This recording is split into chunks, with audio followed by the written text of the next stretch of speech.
Hello, this is Jared Stepp with Facebook.com/Jared Stepp Music, and I'm going to attempt to do a concise review demo of the Line 6 Pod HD500. Of course, you can't cover nearly most of the things that are in it in a little demo like this, but I'm going to give you some of the highlights for me.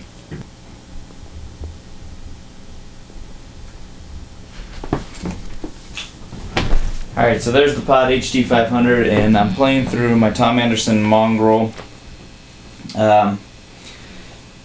Strat Tilly hybrid electric guitar from Anderson Guitar Works, and I'm going to turn off the pedals that are around it right now so you just get a sense of the HD500. I have other pedals that go through it and around it, but just the unit itself. Here's some of the settings you can find, and we're playing on the neck single coil and the bridge humbucker pickup of the Tom Anderson Mongrel with the mid boost switch engaged. Here you go.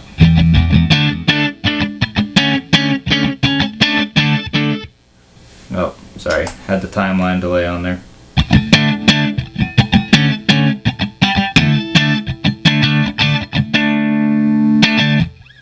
Alright, so some of the coolest things about the Pod HD500, you can live control the amp things. So as soon as you touch this, you see it moves it over there and settles your whatever you want in terms of the EQ of the amp or whatnot. You can settle that in. Presence of volume. There's your master knob here. You make sure if you bump this up too high, it will definitely overload most channels on a soundboard. So you gotta make sure you keep it. I have to keep it below half. It's got tons and tons of outputs and inputs. It's got tons and tons of switches, and it can do dual signal chains. You can see there's two different signal chains going here. It does MIDI out. It controls my Strymon timeline. I can control it right from here. That's the tap tempo and the presets on my timeline are connected to the Pod HD500, and I love that. That's what makes it so useful for me beyond the amp models of it. I also use it as a dual signal chain with my Tom Anderson Mongrel. I only use one signal chain, the electric signal chain. With my Paul Reed Smith with the piezo, I'll do an acoustic signal chain and an electric signal chain, and then I can add effects to both and then mix them so that they're the right volumes in comparison to each other right in here. Use this as the mixer and then send it out to the board from here, so that I'm not requiring my sound guy to do that mixing, because I just spent more time on it than my sound guy. So here's this setting I've got is one of the amp models. This is a deluxe, a double. I'm sorry. So that's one of the Fender amp models, and it's into the Dr. Z cab model. So here you go.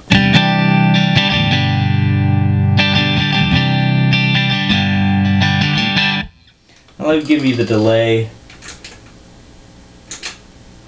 that I've got on there. Speed it up.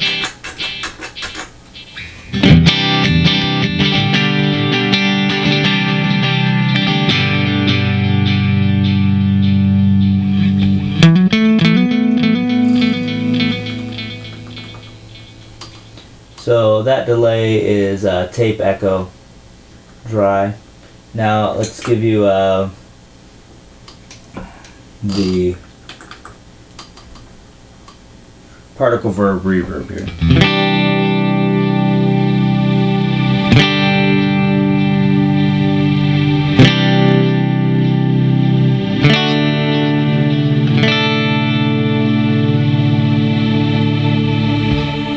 That is the best pad wash reverb I know of. Now here's some octo reverb added in, which is a shimmer reverb.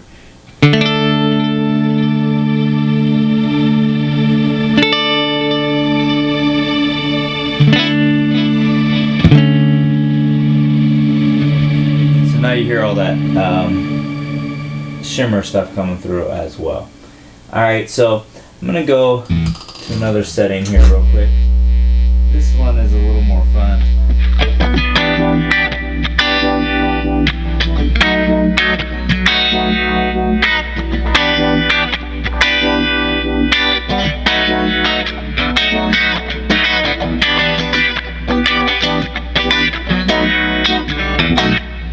So what you've got in here, along with the standard amp model, the same one, it's with the tread tab there and the Fender head.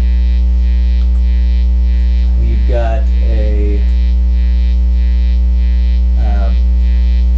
tube compressor. We've got that's the FX Loop block there, which I have in the FX Loop, my pan and contacts, reverb, the Strymon timeline, and the MXR Black Label chorus, the Zach Wild chorus there. But this is a flanger, analog flanger, and this is the U-Vibe, which is a very cool sort of different take on the vibe, and a phaser, all at once, it sounds like. Oh, and, sorry, one more, reverb here, ducking reverb. All at once, that sounds like this.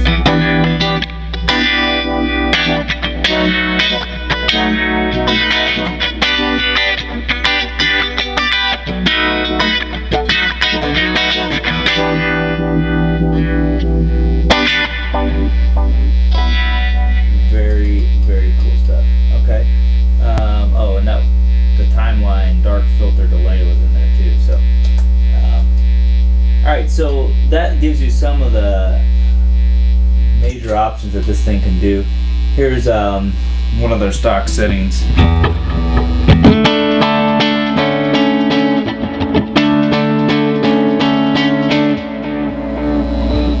Okay, Fender Black Bass amp, and let's go this one here. This is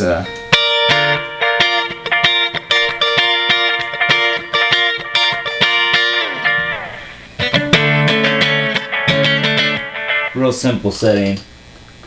It's kind of low because I normally pump a really strong compressor through it.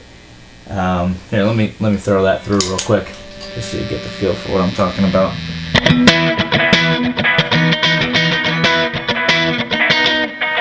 A little bit of drive here.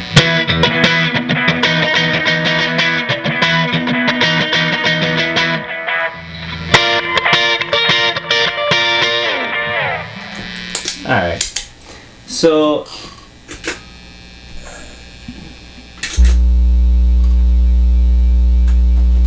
here's another pretty cool set. That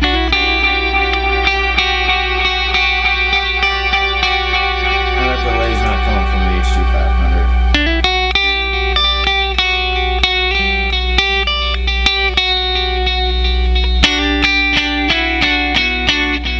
That delay is coming from the HD500, and that is a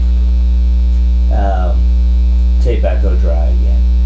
Alright, so I'm going to show you a few other settings. This is with some ducking stuff, ducking delay, or reverb here.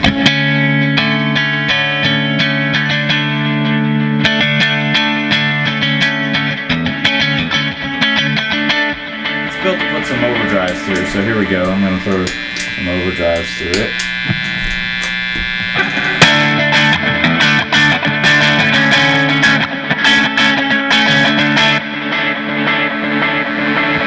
So the reverb and the delay are ducking on it, which means that they get out of the way of the tone, so that that tone just shines through.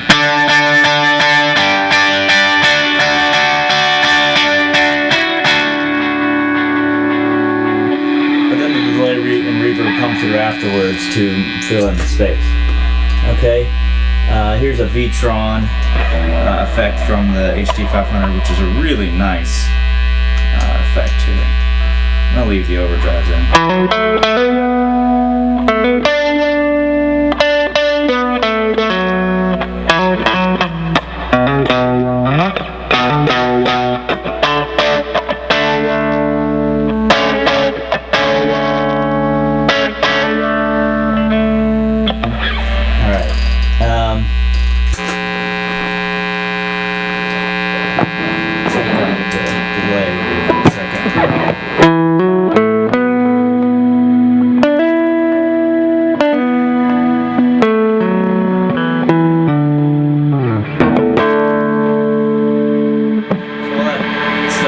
Except for the little bit of overdrive that's on it, all that stuff is coming from the HD500 itself. Take out the overdrive and we get this. Of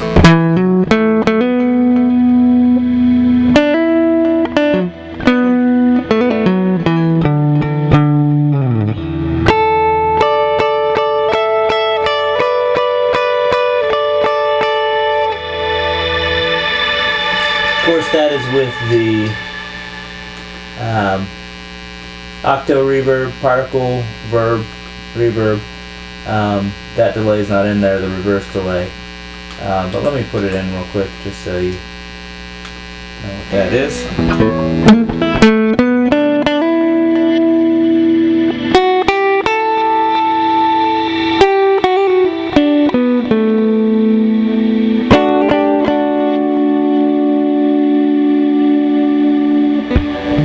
Nice reverse delay too. There's an ambient setting here.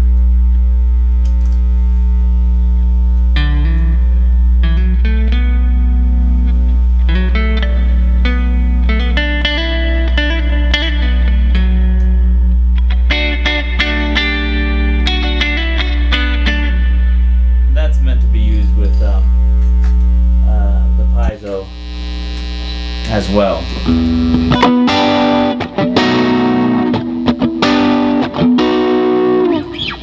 AC30 sound there, a Fender Twin sound,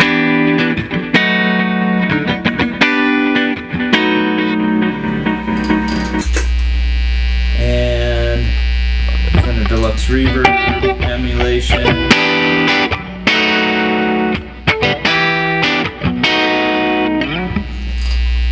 The drives, that's all coming from the HD500. Marshall.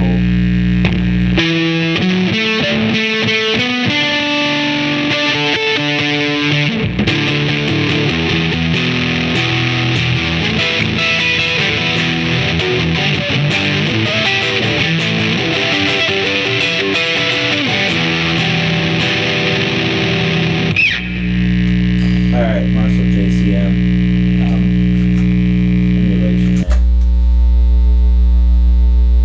Alright, so there's a few of the things that this thing can do. I use the volume pedal for my electric side all the time on most of these settings, and it can also be used as a wah, and a pitch glide, but I haven't got the pitch glide to really work right with the pedal. So, but this is an awesome unit, and I highly recommend it. Some people complain about durability issues. I haven't experienced any of those. I've had it for almost 2 years now, and I haven't had any problems with it. So would highly recommend it, especially if you're trying to use it as a MIDI controller for some other pedals or other things you got going on. Pod HD500. So like me on Facebook.com/Jared Stepp Music. Pick up King Jesus, my solo worship CD, or Bouncy House